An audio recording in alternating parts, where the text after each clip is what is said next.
Ready?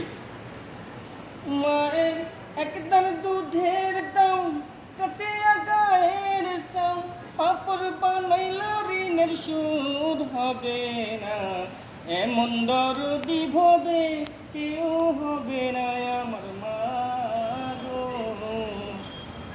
পিতা আনন্দে মাতিয়া সাগরে ভাসাইয়া, সেই যে চইলা গেল ফিরাইল না। মায়ে ধরিয়া চটরে কত কষ্ট করে, 10 মাস 10 দিন পরে পেল বেদনা। মায়ে ঠেকিয়া সন্তানের দায় অকালে মা প্রাণ হারায়, তবু সে মায়ের ভক্তি রাখা না, এমন দরদি ভবে কেউ হবে না আমার মা গো। ইয়া কর।